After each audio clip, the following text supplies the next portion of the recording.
Welcome back. Well, during this year's Black History Month, these 28 days have been much more than about education and raising awareness. It's been about change and standing up against injustice. To talk more about this, hip-hop artist Haviah Mighty joins me now. Haviah, great to have you back on the program. I'm happy to be here. Talk to me about Black History Month. What does it mean to you as a young artist, as a young woman?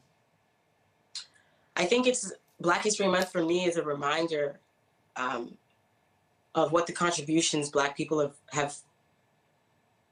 There's so much that has been contributed, and I think this month is a reminder for many of those things, and it's also a first-time education for many on those things.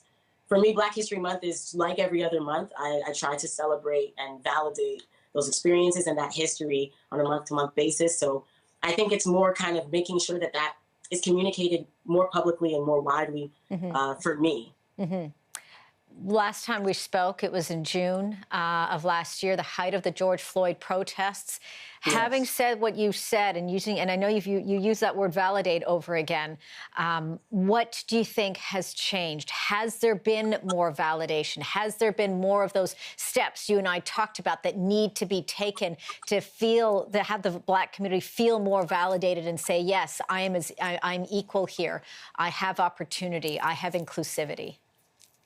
I would say there has been a lot more of a public agreement of that, and I think recognition of what that history is. Yeah, since we last spoke, where I think we still need to see more changes is in the real world with policy changes and with regard to the structure or hierarchy of wherever it is that we live. I think we haven't yet seen those changes, but it is a pandemic, and seeing those real world changes I think will hopefully happen as the world reopens. But on a digital platform and through social media, I am seeing an increase of that conversation. And I think that's really important to kind of get to that next step. Yeah, and as you say, very, very critical. And you've sort of been keeping that conversation going through your music, highlighting your own experiences, highlighting, things that you've seen and what's been going on in the world. How important is it to educate, to have that awareness and that education of the BIPOC issue through that medium to your fans, to those that are listening to your music and really listening to those lyrics?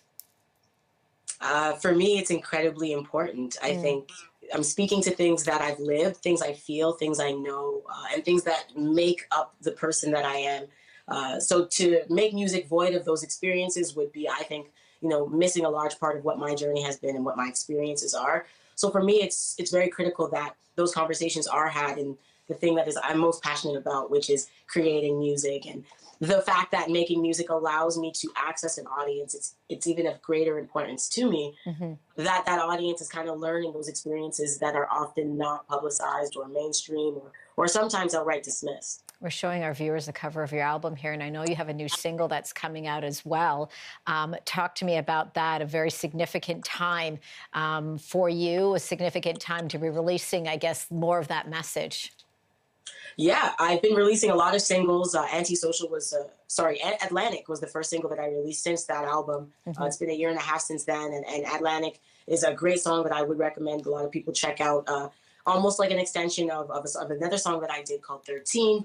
It speaks to kind of that plight and the experiences of Black people and kind of referencing the Atlantic as that convoy of trauma and turmoil. And so Atlantic, that's already out. I put out a couple more songs, and I am coming out with another one soon called Obia, which is a little less specific to some of these themes. But there is always, I think, in all of my music, a little bit of that messaging because it's just so much a part of me and I guess my upbringing and everything I represent. So yeah, definitely check some of those records out. And certainly, as we say, a great way to keep that conversation going. Hip-hop artist Haviah Mighty, always a pleasure chatting with you. We'll talk to you again soon. Congratulations. Keep doing what you're doing.